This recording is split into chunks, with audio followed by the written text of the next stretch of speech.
How you doing, folks? Going to do a quick video, show you around your new van.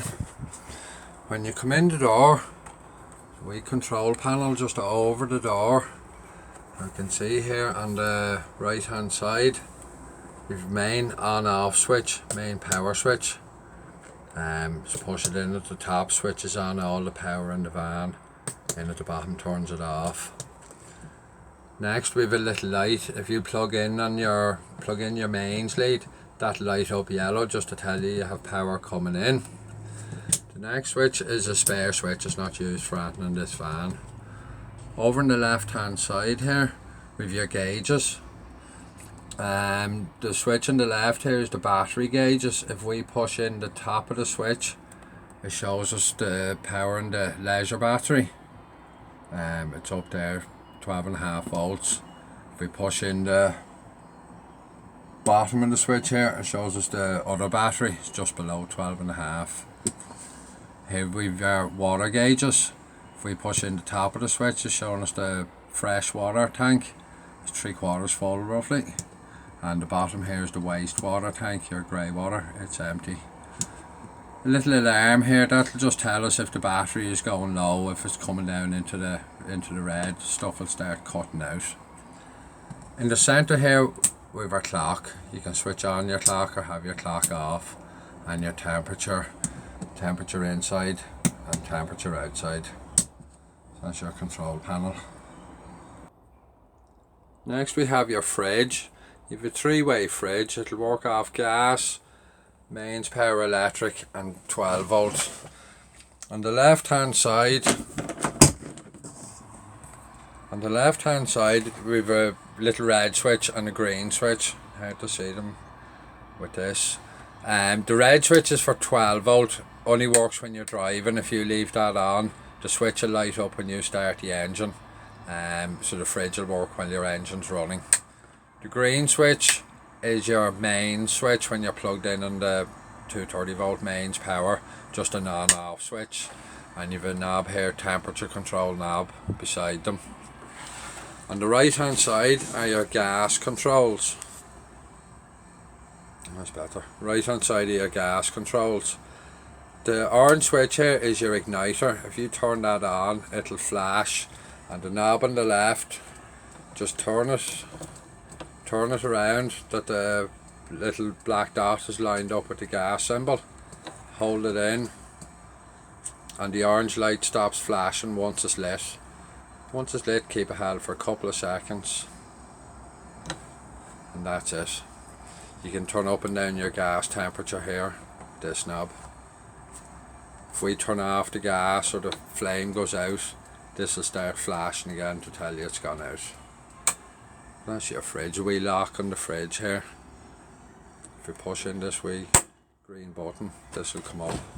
Your door will open. You close the door. Push in down that button, locks the door in place. There's the wee green and red switch. Now you can see them better. Your cooker, you have a standard gas cooker, 3-ring gas cooker. That's the back ring on the left, that's the front ring, and that's the back ring on the right. To light your cooker you need a lighter or something. Just turn the gas valve around 90 degrees, hold it in, light the flame, keep it held for a couple of seconds, and you've down, up and pointing straight up for off.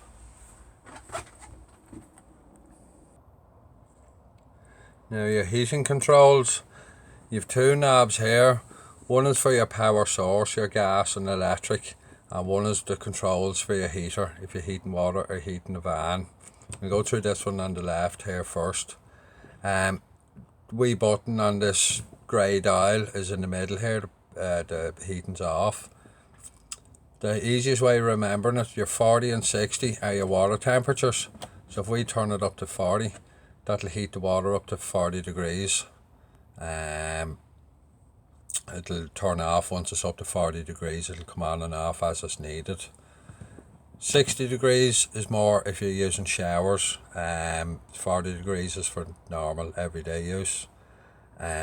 Couple of wee lights, wee green lights telling us it's on.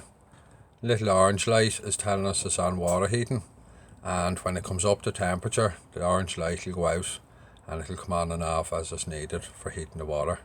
Green light will always stay on. Back down the centre is off. The first one down here, the flame symbol, is for heating the van, the blow heating, and you have the black dial in the centre here, the 1 to 9, is your temperature inside the van, so you can adjust this up and down as you need it. If we turn this right down the bottom here, it heats both the van and the water at the same time. And back to the centre here is off. That little label there will help explain it. The knob on the right here is your power source. In the middle here on the flame symbol is using gas only. These little squiggly lines are electric power. So if we turn it up the first one, the heater will run off mains power electric 900 watt. And turn it up to the second one, it's 1800 watt electric power. So if you want to use electric heating, put that up to either the first or the second, and turn on your heating here to either heating the van or heating the water, whatever you require. Centre's gas only. The first one down is gas and electric at the low power, and the bottom one is gas and electric at the higher power. And this wee thing here in the right will explain that to you. Now at your wardrobe here, you've mains power trip switches in at the back of the wardrobe. You shouldn't need them too often, hopefully. And your aerial is just behind this steel pole here. Aerial's adjustable. If we loosen the ring at the top of it here, the aerial will raise up and you can turn it for direction. Underneath the wardrobe is your heater itself, and this little brown box here with the red button on it is a frost valve. During the winter, that frost valve will drop down, that wee red button drops down and it drains the water out of the heater. It'll do it automatically about 4 or 5 degrees. You'll find it just drops the water out directly underneath it.